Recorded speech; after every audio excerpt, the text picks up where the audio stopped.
The 0-2 pitch, swing and a miss, struck him out. The Philadelphia Phillies are 2008 World Champions of Baseball. Good, everybody. Welcome back to another episode of the Phixated Podcast. I am your on West Coast time, host Mike Azzy. See, West Coast time, very jet lagged. See? And I am joined by my good buddy Regz. Regz, happy Father's Day, my friend. Thank you very much, buddy. I appreciate that. Thank you very much. Well, how was the day? It started with an 8 a.m. baseball game for a tournament that my son was in. I unfortunately lost. Just couldn't pull the bats together until the final inning.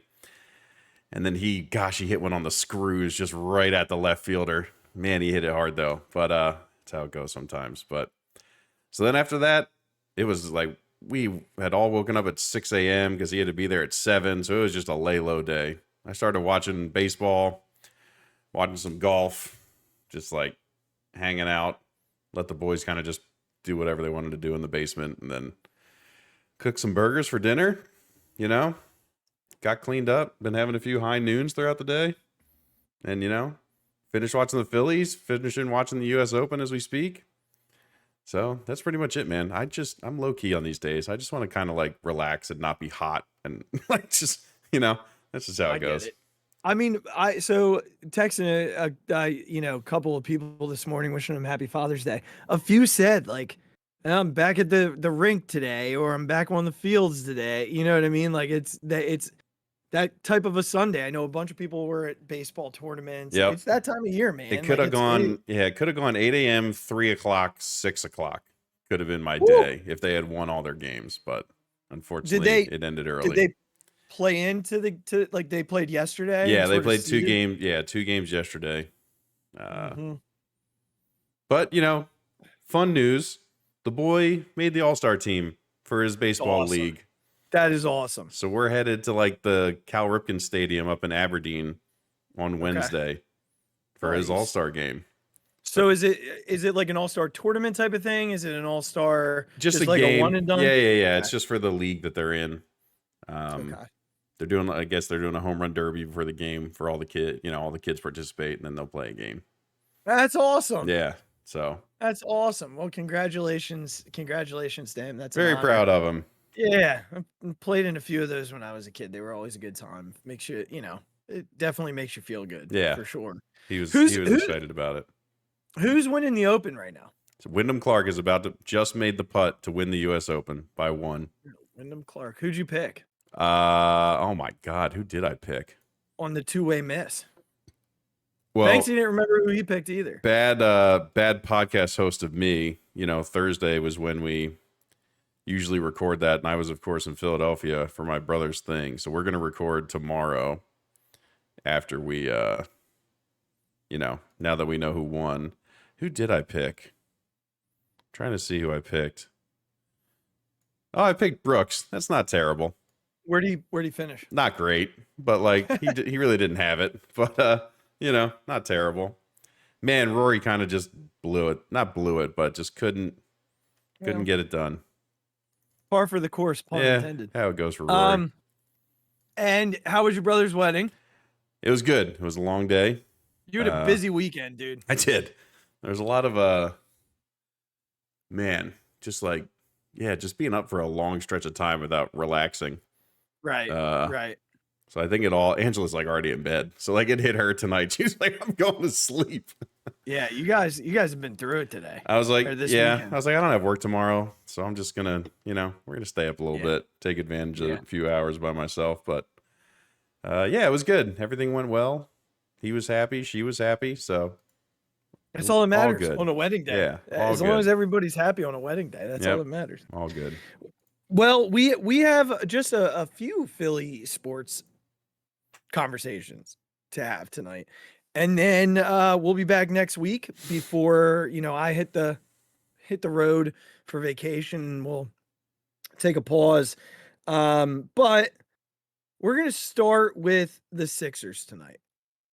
We're gonna start with the Sixers. There's some like rumor stuff out there about James Harden, and that it's likely he's gonna be coming on back to the Sixers. I know we heavily debated this Yes. a few weeks ago, and I was in the corner of do it, because if you don't, it's just not gonna get better. I'm still in that ballpark. I'm still in that corner. I'm still on the James Harden train because I just don't think that there's something else out there that makes them competitive next year. And I again think that the East is winnable. Obviously they're going to have to do some other things to make it all work. Hopefully he comes back on a fairly team-friendly deal. But all that will be said, I'm curious, all the Bradley Beal stuff's now behind us because he was dealt. So right. Yeah, that's a big thing. That's one of those. All right, there's the first stone to fall, and we're kind of sitting here thinking, so what's next? Well, I think what's next is James Harden re-signing. So where are you at on that, big guy? Because I know a couple weeks ago it wasn't we weren't on the same page, for lack of a better term. We're still not. My stance has not changed. I still, and I think I've narrowed it. I think I've narrowed my take down, if I can. Okay. Yeah. I have a lot of reasons, but I'm going to narrow it down. Mm-hmm. I agree with you that Embiid has a very specific window for his body type, his injury history, and now his age. Yeah.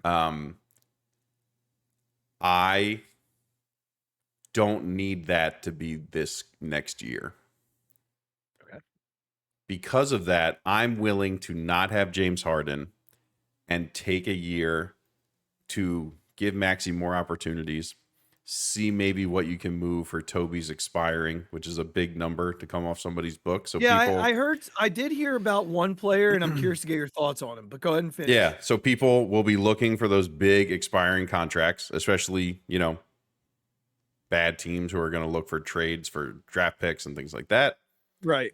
So that's still a chip in a possible trade to come, not necessarily in the offseason, but, just before the trade deadline. I think this team needs to take the time to truly find the right player to put next to Joel Embiid. I don't think that player is James Harden. If your goal is to win the NBA championship, and that's what it comes down to. I think there are other options out there that don't necessarily have to happen this year. Like, look, a team with Tyrese Maxey and Joel Embiid and Tobias Harris and Melton, and you keep around some of the role players. That team still makes the playoffs in the East. You still give yourself a chance to get into the playoffs. And hopefully, with the management of Joel Embiid, he comes in as healthy as possible. So, that's the goal. I don't think it's a great free agency class this year. The trades are going to be really expensive because of how valuable certain types of players are going to be on this new CBA, especially. Yeah. So I think you need to see where you are, see where the chips fall with other teams. And I don't think you need to be fighting for a 2 or 3 seed, which is really all you would be doing with James Harden on your team. So I hear you. I just worry about, we run out of time with Joel. We've been, this conversation is not new. We've talked a lot about it. I worry about his, and you could easily take this year as he doesn't play. Well, not that he doesn't play, but he doesn't play as much. And like you said, you probably still get a 5 or 6 seed, which is fine. Easily. And then the East is not very good. And then you just you regroup and go from there.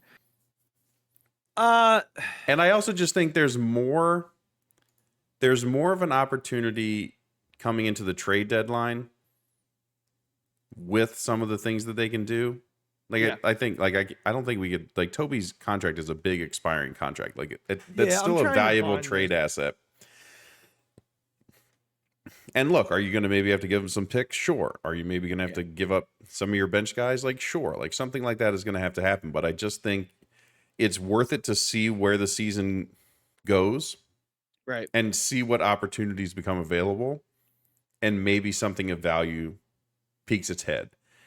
And then if not, you go into free agency next year and see what you can do.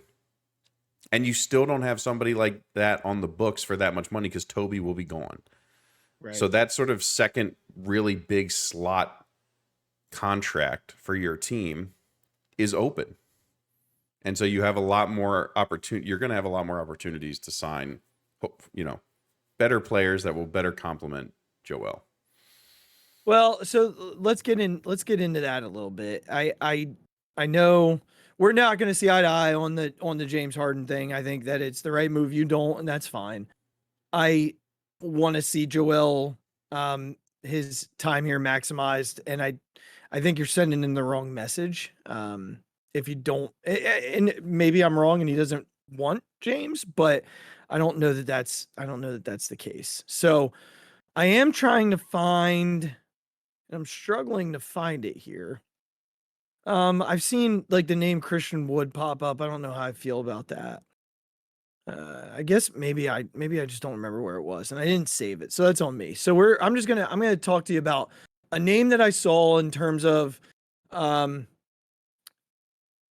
Tobias Harris and what he could potentially land them, and that was I'm curious to hear your thoughts on this.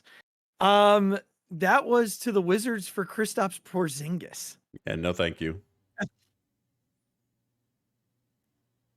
Thank you, but thank you for your offer, but no, thank you. I kind of thought that.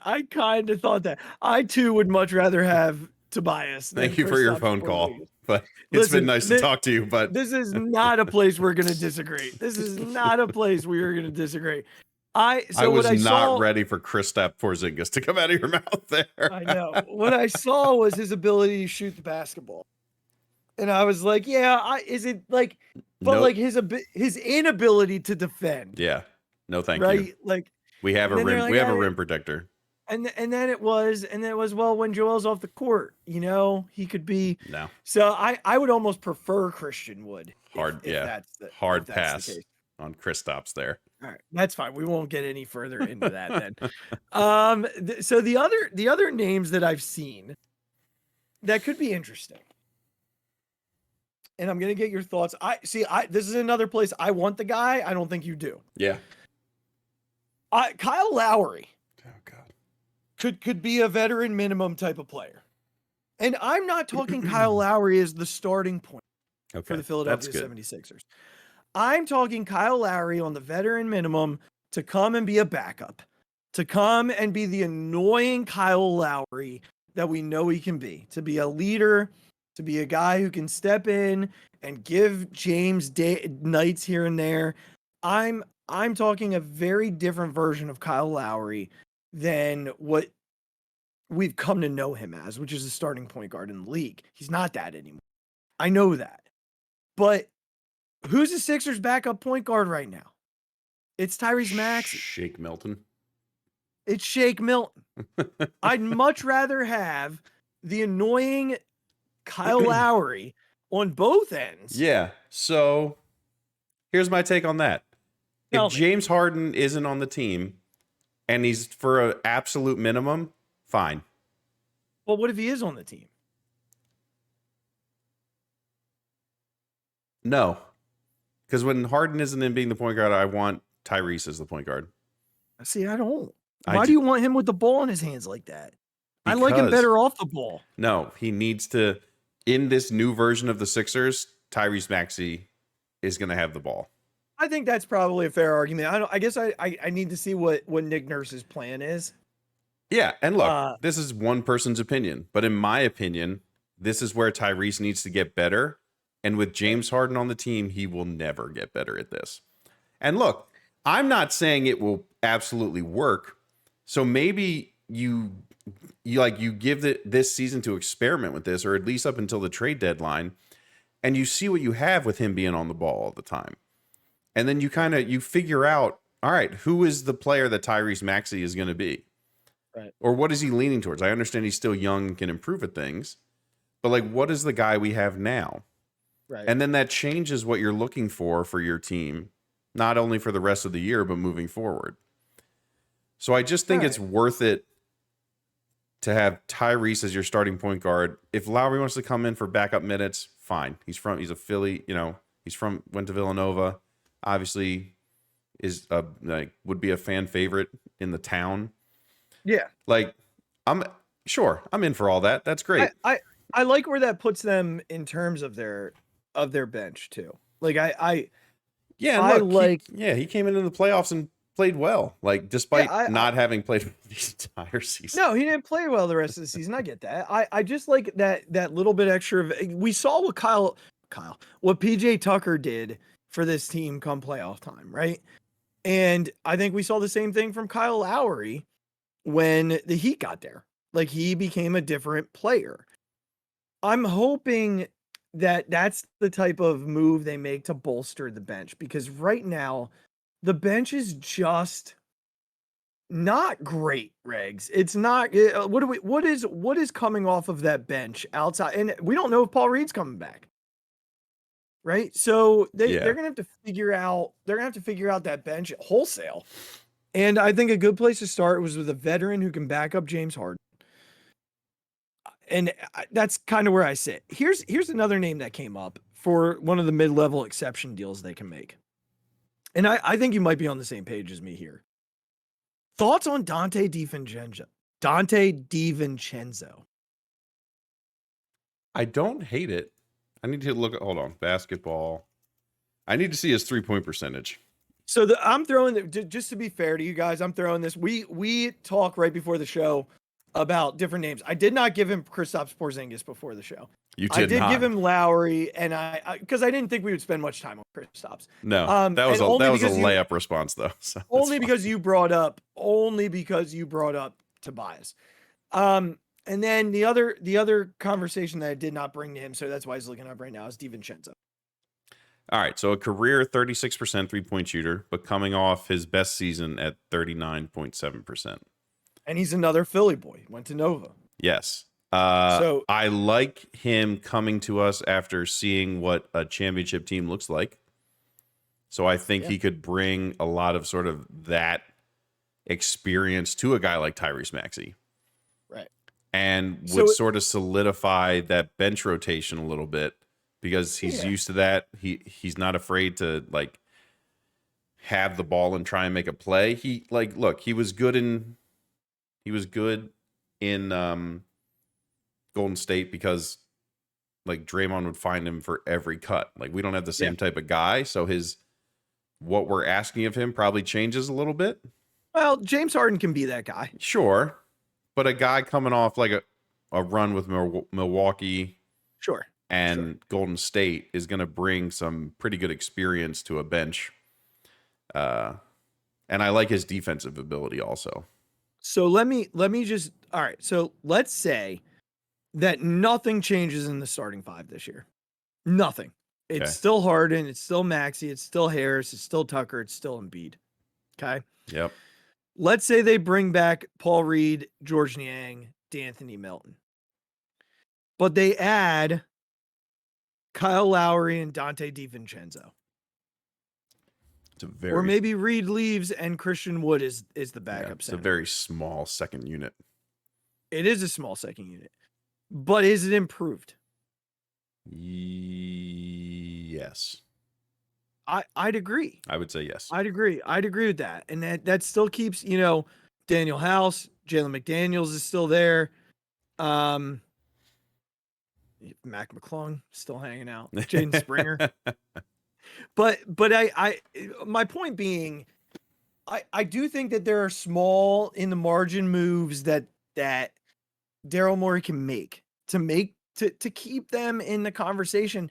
And sure, one of those is the guy that I've been pushing for since the end of the postseason, which is James Harden. And I think that if you do bring him back and you bring Kyle Lowry and you somehow land a DiVincenzo, the team feels better. They feel better. Are they much better? No. Are they marginally better? Yes. But are Could they beat? Are they better to beat the teams we need to beat?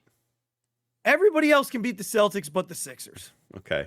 But again, we can't beat them because they have a bunch of 6'9", 6'8", 6'7" wingmen who just and with that team, fair. like it might be the smallest team in the NBA. No, it's fair. No, it's fair. It's fair. Look, I don't know. They've got to try something else. They've got to add different types of players, but they also have to take advantage of the Joel Embiid. Time. I agree with you. I just think that Joel Embiid's in Africa doing freaking Pele kicks right now. I can't have that. Like, I need him healthy and ready to play next year. He's ready to start his soccer career. Yeah. Cannot. No, we can't have that. That's no good. That's not good at all. I just think that we're better off having that money, seeing what we can do marginally, and then seeing what comes up throughout the season. Something always happens. Someone who we don't think may be available, even if it's in the second tier of players, will become available for whatever reason or another. Like, just look at the impact that Rui Hachimura had on the Lakers during their playoff run with just his size and his ability to make plays for himself and knock down some shots. Like, that guy was withering to nothing in Washington. You know? Yeah. And, like, he came in and, like, you didn't realize he's, like, almost 6'10", but plays like a wing. Like, I know I'm asking for the ideal situation. I know I'm asking for something that every NBA team is looking for, is size on the wings who can both play offense, and play good defense. Mm-hmm. But, like, that's what we need. So I just feel like we need to be focused on that. And if it takes us a year to do that, to find the right players, I'm perfectly fine with doing that to set up the next 4 years. That's where I'm at. I don't know what the hell's going to happen either. So, like, who the fuck knows? I don't know. Oh, man. Let's go with something we do know. Embiid could come back from Africa and say, I want to be traded to, like, Toronto for y'all. Who knows? I knocked on wood. I knocked on wood. I knocked on it. Don't put that curse on me, Ricky Bobby. I knocked on wood. Don't you dare. Let's talk about something we do know a little bit about. All right. How about them Phils? It's been nice, man. Never in doubt, Regz. Yeah. I wish these games in Oakland be a little less stressful, but still. A win's a win, right? A win's a win. It's really hard to win out west, man. For this team really especially. Hard. It was really hard to win and out without west. without having your best hitter for the last 2 games. Yeah, right? How about it? So but look, Phillies, I'm not going to complain about it, that's for sure. The Phillies have won 13 of 15 games since that devastating 8-7 loss in Washington. Yeah. 13 of 15 games. They have won, 5 consecutive series at this point? They took the 2 out of 3 in Washington. They took 2 out of 3 at home against LA. They beat the Tigers in that series as well. I think they swept the Tigers. I think it was No. They lost one. Yeah, they lost one, didn't they? I can't remember. I can't remember either. I can't. It's fine. Either way. Took 2 out of 3 from LA. Went on the road to Arizona, took 3 out of 4, should have swept. Went out and swept Oakland. Regz, I'm going to tell you the change. After the first win in Washington, Kevin Long went into the clubhouse and said, start playing the damn song again. And Garrett Stubbs played the damn song. Mm-hmm. I love what Stubbsy said about this, and we're not going to spend a lot of time on the song, but I love what he said. In the preseason, we talked all about how it's a second place song, but second place is a hell of a lot better than what we're. And for the first time this year, the Phillies are 4 games over 500. Yeah, they're playing their most passionate baseball of the year. They look like a baseball team in every facet. Christian Pache looks like, isn't that wild? The steal of the freaking century. What do you have? 2 doubles today? 2 doubles, and his defense is just the ball he went and got on Friday. Yeah, night, in the gap. no human being has any business coming getting off to of that. knee surgery. I mean, he's so smooth out there. Yeah.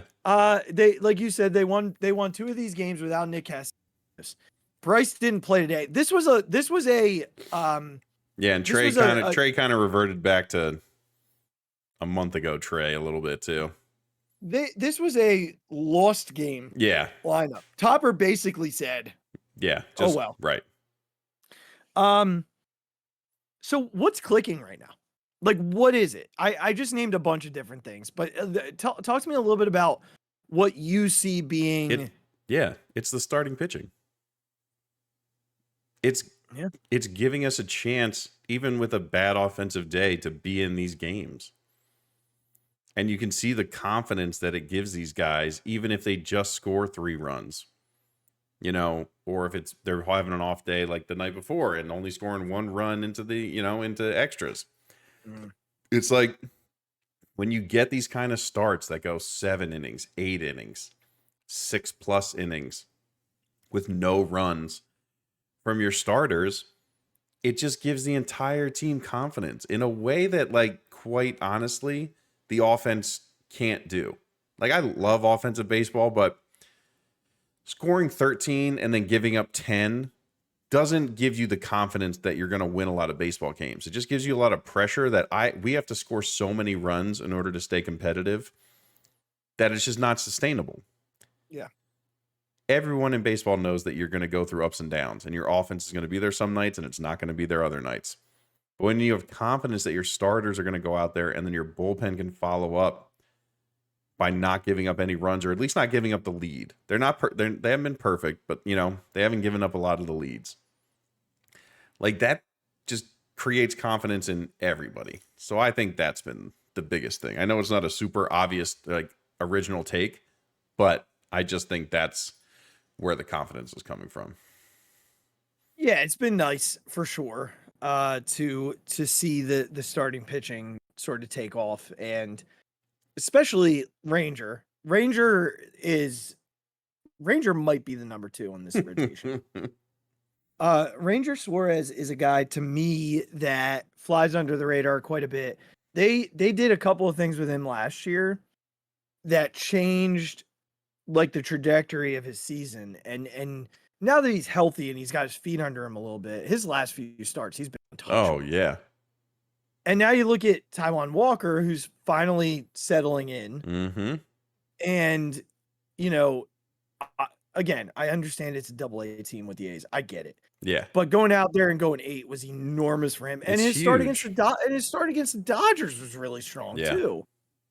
So, then obviously Wheels has been, pretty consistent. He's starting to kind of get back in his groove. Never know what the heck you're getting with Aaron Nola. I know. I understand that the other day he held the down after he blew the lead and still got him through 6 with the lead. But we need Aaron Nola not to blow leads. Yeah, right. And right now the issue is clearly he cannot pitch out of the stretch. And Rube talked about it ad nauseum on the broadcast that he thinks something's wrong mechanically when he gets into the stretch. That's fine, but that's why you pay Caleb Cottom. Right. Like, Cottom's got to figure out what's going on. So does Aaron Nola as a professional baseball player. No, you're right. Absolutely. I want to put it all on Cottom. Yeah. But they need to figure out what's going on because they need Aaron Nola. Yeah. They need Aaron Nola. So, yeah, I agree. I think the starting has been tremendous. We're going to get to the 5th starter here in a little bit because that has not been tremendous. No. I think after yesterday, they are, 3-13 or something like that? 4 and something. I just saw that same tweet. Yeah, I had it pulled up before, and I think I got rid of it. I'll have to pull it back up then. But they are not in a good place when the 5th starter or a bullpen game goes down. Yeah. So we're going to talk a little bit about that in a moment. I'm going to is the difference, right? The guys who we pay to hit the baseball are hitting the baseball. JT Realmuto is figuring it out again. Kyle Schwarber, I don't get it. I don't get it. I don't get how for 2 months this guy doesn't exist. I know. And then June happens. I mean, Rakes, like 2.5 weeks ago, Kyle Schwarber was hitting like 150. He's up to 180. I know. I understand 180. No, right. I get it. Yeah. I get it, people. You're all yelling at me right now. 180. I get it. Shut up. Average sucks. Kyle Schwarber is up 30 points in 2.5 weeks. Do you know how freaking hard that is to do? It's crazy. I don't understand it.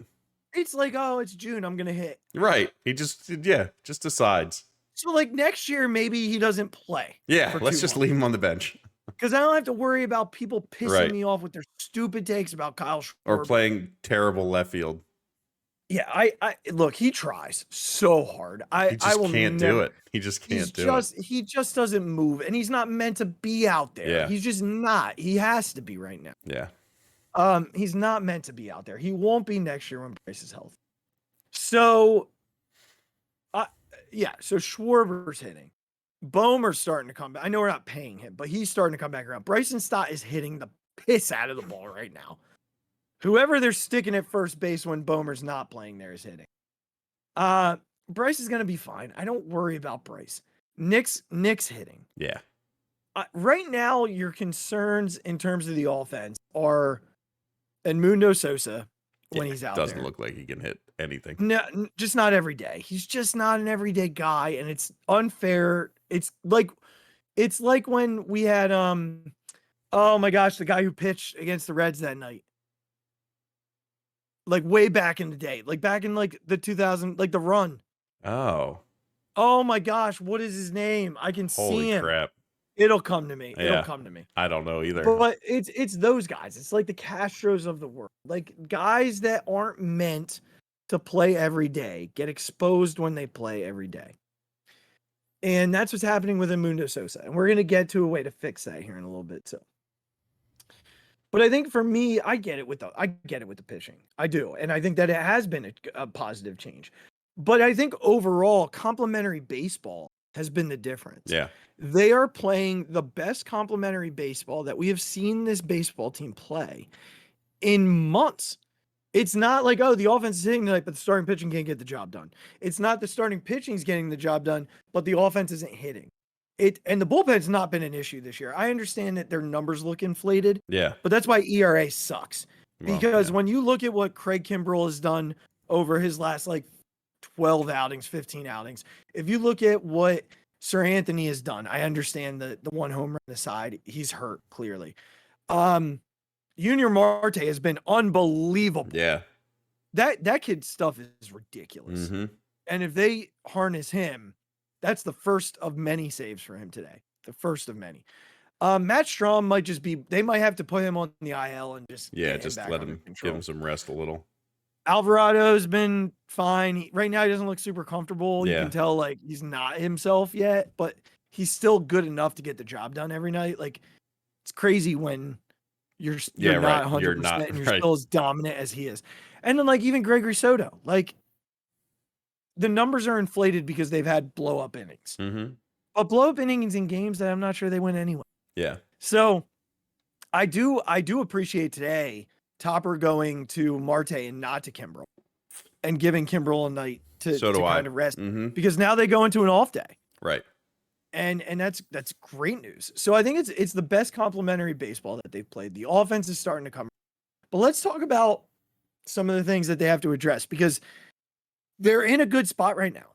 4 games over 500. Yeah. A game out of a wild card spot. Who would have thought that 2.5 weeks ago? A game out of a wild card spot.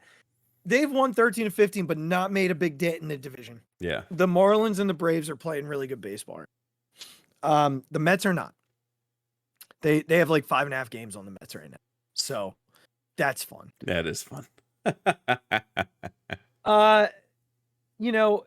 When we think about the things they have to consider and look, we're inching toward it. We're a month and a half from the deadline. So they're going to have to consider some things here as they get closer. They have to consider Andrew Painter and if he's going to be able to contribute this year. Mm-hmm. They're going to have to consider the fifth starter role. Christopher Sanchez did a really good job. Yeah. Christopher Sanchez did a really good job yesterday against the Yeah. Right. Christopher Sanchez will make a start against the Mets next week. It's a very different offense. Yeah. So, not that I don't believe in Christopher Sanchez, because he gave them good innings last year. We kind of got to see what happens. But, when he faces the Mets on Friday night, I can tell you this much. It's not going to be what he did against the A's. Yeah. It's not. It's just not. So, they're going to be able to stave course because they have a week off in July for the All-Star break. Mm-hmm. They're going to be able to stay the course here and allow for this guy to do what he does, right? That's going to be possible. But they have to consider what they're going to do in that fifth starter. They cannot keep rolling out bullpen games with Dylan Covey coming out and throwing. Like, they would have swept. Yeah. They would have swept the Arizona series had they not had a bullpen game. So that's something they're going to have to take a look at. And Regz, I'm not sitting here and telling you that they need to go get a top of the line starter. Yeah, right. I'm not saying that. If one's available, go. But I think a guy like Kyle Gibson is a relatively fair move to make if you're going to tell me Andrew Painter's not going to pitch this year. Mm-hmm. So the other option, and we'll talk about in a second, is an offensive option. You could do, if you do like a Kyle Gibson move, you could make the offensive move and the Kyle Gibson move. But I'm curious on your thoughts when it comes to that fifth starter position, because that to me is every fifth day is like a nail biting situation because you don't know if you're going to get that win based off who's on. No, I'm completely with you. I think with how it's gone, you have to do something about it. You can't just continue to be 4 of 12 or whatever the number is on those fifth days. Like, you just can't be. When you're trying to get where the Phillies need to go, and with how well some of the teams above them are playing, you can't. When something is that glaring of a problem, you have to figure something out. Yeah. So I'm completely on board with you with that. I don't know all the names out there. You're much better at that than I am. I don't think that there are names. I don't think that there are names out there right now because it's too early and everybody's in it. Right. But I completely agree that something has to be done. Something just has to be done. I get it. Yeah. Sanchez maybe pitches well for a few weeks, but he's not like the answer there. He's just not. No. I cannot find that tweet about the numbers for what it is with the fifth starter. I will say this. It's not freaking good, Regz. When it's a bullpen game or a fifth starter, it is not good. Here are the teams that are pretty much buried in the standings right now. The Rockies are buried in the standings right now. Yeah. Okay. And their pitching is not very good. The Cardinals are 8.5 games out of first place, 14 games out of first place. So there's some arms to be had there potentially. The Cubs 5 games under, 4 games out. Like I don't think they're gonna be selling off too many. Yeah. The Red Sox are 12.5 games out. But they're 2 games over 500 and in the wild card. The Royals are 19-52. Yikes. The White Sox are 31-42. And then you go into the West and really it's just the A's that are 500. So and the Tigers are 30. The Tigers, the White Sox, and the the Tigers and the White Sox probably have a couple of names. Like a Lance Lynn would interest me a lot. He just pitched really well today, didn't he? Yeah. He's the type of guy that could. That's the type of guy that I feel like they could target if he becomes available. I don't know what his contract looks like. Yeah. I'm throwing a name. Yeah. Actually, no, he lost today. He got beat up. He's 4-8 with a 6.51 this year. But he's also pitching for a really bad team.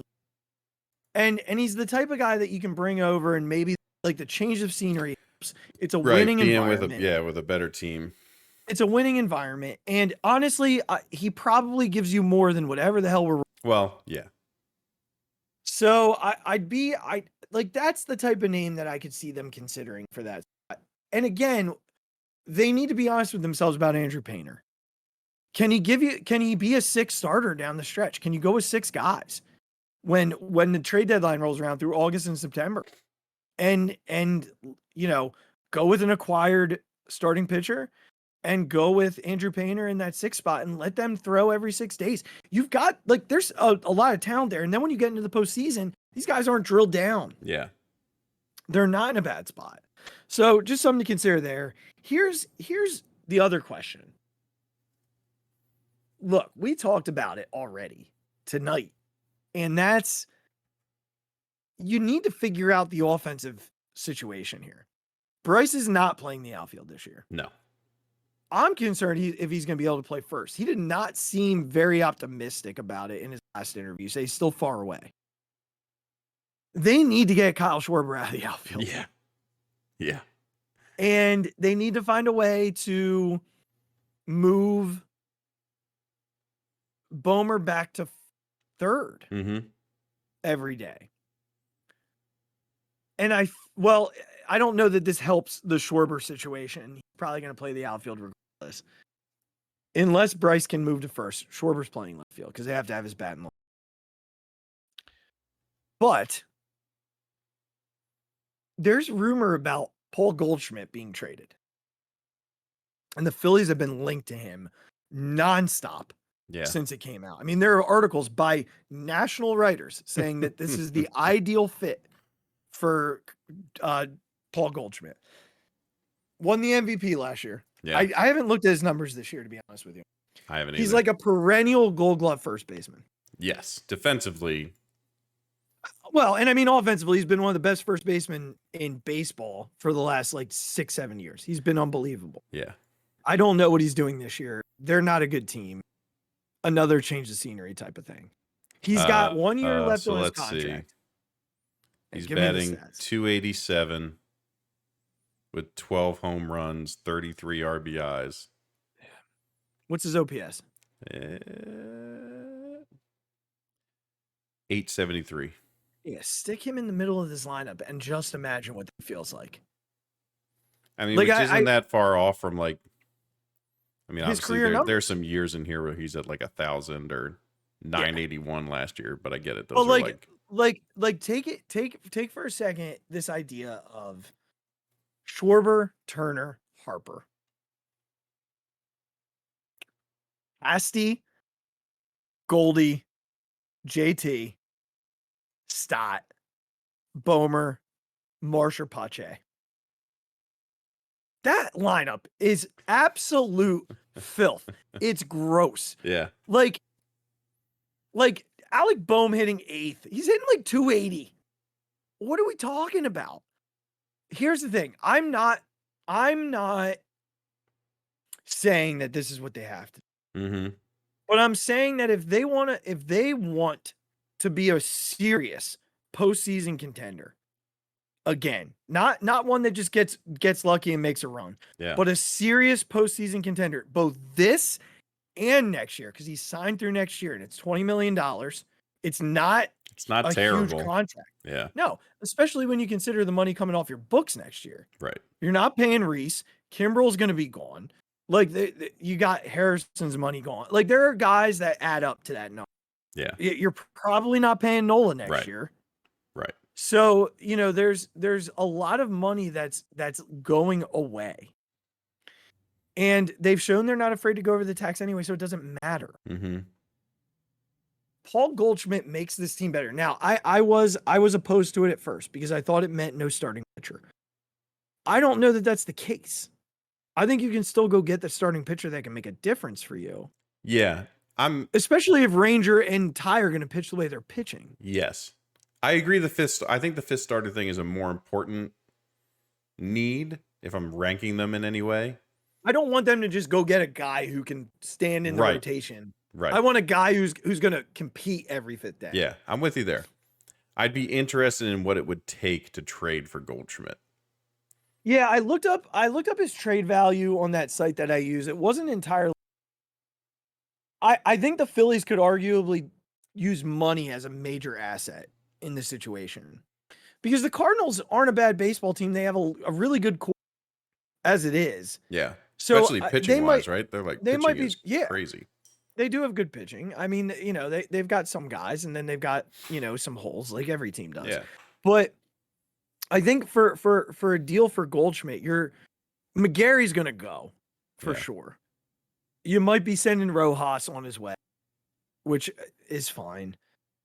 Wow, coming from you, that's crazy. It hurt a little. Bit with Pache playing the way that's he's your playing, boy though. and Brandon Marsh being Brandon Marsh. Like I think you have a pretty nice center field duo for a long time. Yeah. And you drafted Crawford, who's not, who's going to be clicking the heels here soon. So I've said to you before that I feel like with Johan Rojas being where he's at right now, and blocked by two young center fielders with another one on his with the same skill set. Yeah. He'd make the most sense as a big time trade piece. But you're gonna have to give up an arm and you're gonna have to acquire some of that money. You're gonna have to take that money. Yeah. So I think, when you're looking at it globally, they have the pieces. There aren't many teams in baseball that need a first baseman. Yeah, there really aren't. The Phillies do. The Phillies, and you could give up Derek Hall in that deal too. Yeah. You could hand him Derek Hall because, you get another year of Goldie. You don't have to worry about first base next year. Yeah. You're basically paying an MVP the money that Reese is going to make elsewhere. Yeah. Reese might make more. So I'm not opposed to it as long as they also address starting pitching. This is going to be the first year in a long time we don't have to address the bullpen. Yeah, right. Those guys are pitching great, like really great. They're not going to have to address the bullpen. Their big needs are finding a way, and they could look at us and say, look, we're going to try and find. They don't have to find a way to fix the outfield. Yeah, because without Bryce playing the outfield or playing first base, there's no way to get Kyle Schwarber into DH. Yeah, I think ideally you would get like Goldschmidt, like you said, is a 4-time Gold Glove winner, like a really, really good defensive first baseman. Very good. And to have a guy like that and then put Bryce in left field and let, like you said, Pasha and Marsh figure out center field and have Kyle just DH. Well, I think next year what would happen is Cassidy would go to left and Bryce would go back. Either way, whatever it is. Yeah. Whatever he's always been a right fielder. Yeah, that's fine. Doesn't matter to me where either of them are. Yeah. But just I think that is ideal because it puts you in a spot that you haven't been in a while. Like Castellanos has figured out how to play a pretty good right field. Yeah. It gives you at least finally a good arm in the outfield with Bryce. And then the defensive, like what it shores up at first base is like unprecedented with the Phillies in the past, however long. It's been a long time. It's been a minute. It's been a minute since they've had, I think, like Rico Brogna. Last year. Travis Lee was a pretty good defensive. Yeah. Ryan was not a great defensive. Listen to those names that we just brought up if you want to know how the Phillies first baseman's been going, defensively at least. It's not been great over time. Tommy Joseph, not a great defensive first baseman. And again, another guy who comes to like St. Louis is still a big ballpark, like a short left field, a shorter right field. Like Goldschmidt could be hitting a lot. We need to be rooting for the Cardinals to fall entirely out of this. And, there's not going to be a huge market for Goldschmidt. There's just not. Yeah. There's not enough teams in baseball that are competing right now that need a first baseman as badly as the. Now, that doesn't mean a team couldn't say, "Oh, we need to upgrade the DH position." Sure. And figure it out that way. But I think from the Phillies perspective, I mean Miami maybe, but I don't know. Miami's not the type of team that goes out and makes that big deadline deal. Doesn't seem like what they want to do. I don't know what Milwaukee's got at first base, standing at first base. Arizona's got a really good first baseman. Drives us nuts. Yeah. LA's got a really, really good first baseman. Also like when I look nuts. through these teams, there's really no one that screams out, this would be the Paul Goldschmidt destination. Yeah. Who's Texas not playing first base? Jesus. I don't even know. Because they're That's a good team, I don't and even know. they're in a spot to win. I'm pulling up their depth chart right now because I want to know who they play at first base.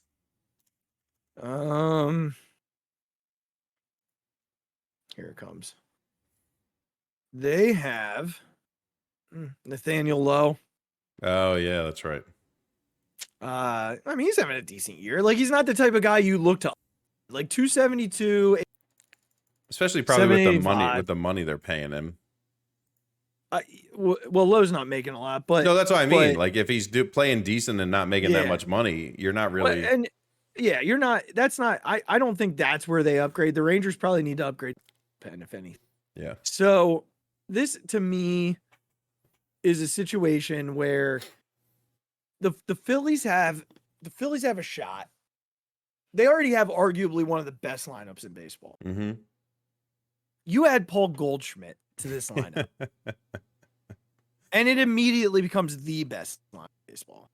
If Alec Boehm's hitting eighth, Yeah. it's the best lineup in baseball. There's no breather. There's just no breather. And they immediately upgrade defensively. Yeah. Immediately. Now, Cody Clemens has been phenomenal at first base. And so is Boehmer when he's over there. They've both been really good at first base. They truly have. Yeah. And I'm not going to sit here and denounce either one of them. But what that does is allows Alec go back to third, where he's gotten a lot better. Mm-hmm. He's gotten a lot more comfortable. And I think he hits well when he's over there. And your infield it just feels, there's a different feel. Mm-hmm. And then as you move to the outfield again, like Pache being out there changes everything. It just changes everything. So we'll see, man. I'm kind of in a place right now where I'm holding on, right? Yeah. I'm holding on. Just let's keep this going. Right. And they got a huge week, man. A huge week. I mean, this week is it is enormous. Yeah. Two series wins this week would be 4-2 would incredible. Be totally acceptable. Totally acceptable. So they open with Atlanta on Tuesday. That's Strider Suarez on Tuesday. Wednesday is that young Smith. I can't remember the dash part of his name. He's been really good though for them. Smith Shaver, AJ Smith Shaver. He's been really, really good for them. And Nola. And then Elder and Walker. Yeah. In the third game on Thursday afternoon. So that'll look, it's a huge 3-game set. And they did not gain any ground on. Mm-hmm. Even a series win gives them 1 game in the stand. Huge. And that's big for them. That's big for their confidence. You know, that they'd have 6 more left with Atlanta before the end of the year. And Atlanta, Atlanta's in a hot streak right now too. The summer for the Phillies gets a lot easier. They're definitely, their schedule eases. They had one of the most difficult schedules to start. And then they play Atlanta. They play the Mets. I don't know the Mets setup, but I do know the Phillies will go Sanchez Friday, Wheeler Saturday, Suarez Sunday. I don't know what the Mets have lined up. Mm-hmm. I think Verlander pitched yesterday. So if he pitched yesterday, we would see him on, unless I don't know their schedule. If they don't have a day off, if they have a day off, we would see him on Friday. Yeah. So look, Listen, we'll see. 2 out of 3. 2 out of 3 in both, and you're feeling good. Yep. A 4-2 homestand against division rivals. Great. Yeah. They stuck with the Braves in Atlanta. Mm-hmm. And if you don't think CBP is going to be rocking, I'll tell you what, you're wrong. It's been rocking and they've been terrible. I know. So now that they're winning. Also, real quickly before I go into a fixated, Garrett Stubbs appreciation. Need to say it, man. Look, backup catcher is so difficult. Yeah. The guy plays like once every 2 weeks. Mm-hmm. And he's been really good. Yeah. He's been really good. I know people, they give him crap. I've seen it on social media saying that we need to upgrade that position. Oh my goodness. I don't know what people want from Yeah, a what are you looking backup for? catcher. He's got one of the best pop times in the game. He calls a good game. I've actually said in the past, I think he calls a better game than JT does. Yeah. Offensively, yeah, sure. He's what Again, backup but catcher what are in you baseball? right? What are you expecting from that? I want to know what backup catcher in baseball is good. Right. People they'll go automatically back to Chris Coast Oh, and be, please. oh, Chris Coast was a really good offensive catcher. Sure, yeah, as a backup he was, but Chris Coast played very sparingly. Yeah. Not as sparingly as Garrett does, but Stubbs, I appreciate his ability to call a game. I appreciate his aggression defensively. The play he made, Yeah. was it yesterday or I can't remember. It was earlier it was the Arizona game on Thursday. Yeah. Mm-hmm. Where he popped out from behind the plate and made a really ballsy play Yeah. the second. Barehanded it and just chucked it. I mean, what a play. And then his ability, the guy will bunt once a game, and he does it so well. Mm-hmm. But I'm a Garrett Stubbs guy, and I Man. appreciate and he's a vibes guy. He right? tries his tail off too. And he's such a vibes guy. Yeah. And this team needs it. This team needs that vibe guy because Absolutely. they're missing it with Reed. Absolutely. So. All right, quick fixing. All right. We've been down this road before. I texted Regz on Wednesday night live from LAX, which, by the way, that airport, it is a thing. There's a lot going on in LAX, man. There's a lot of stuff happening in LAX. But I continue to just be baffled by the inability of people to truly understand how they impact the boarding of a flight by standing up before it is time for them to board. Your group is not ready to board. I don't know how to explain this any more clearly than if you are standing in the line where they tell you, please do not clog the lines before your group is called. It causes confusion. Yet you get up and you move into the group. I had to ask 5 people if they were in group 4 the other day. Every one of them said no. I'm just waiting. For what? For what?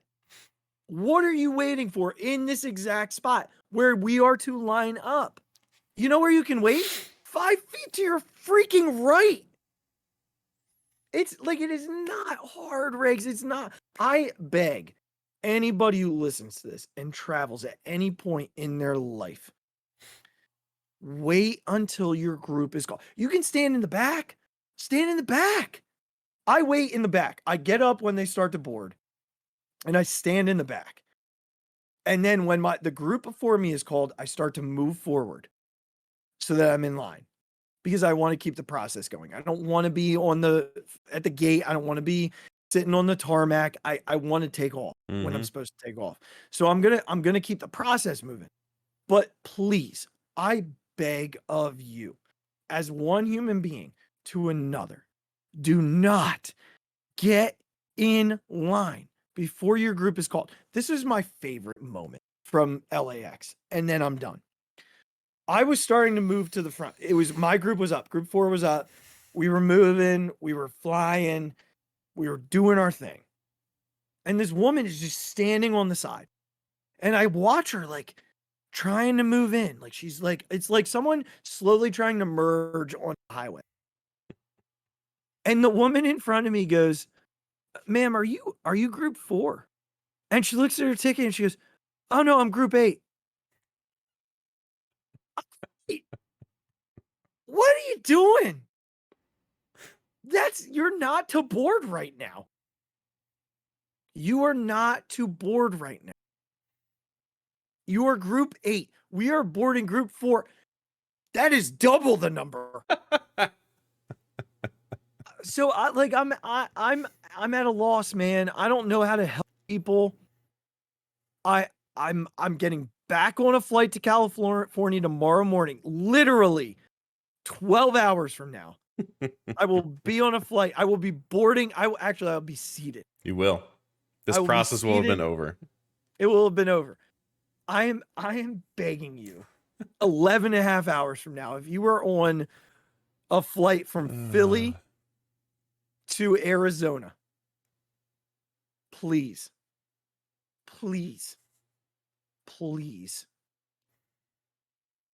board when you're supposed to. Don't make this hard. Don't make it more difficult than it needs to be. It doesn't have to be difficult. It doesn't have to be difficult. Your number gets called, you board. Your number doesn't get called, you stand on the side. Fantastic. Happy Sunday.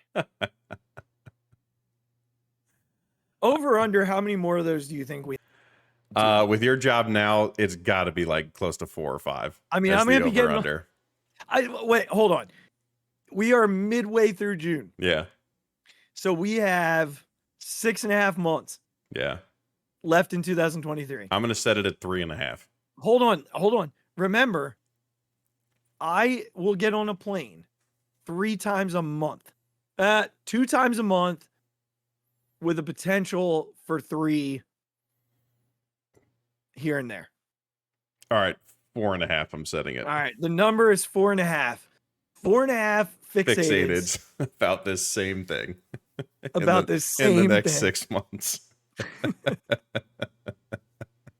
All right, everybody. Hey, thanks so much for hanging out with us tonight, tomorrow, tomorrow when you listen, or next week, whenever the heck you catch up. We appreciate you hanging out with us, and we hope that you guys continue to support the pod. Make sure if you're watching us on, click.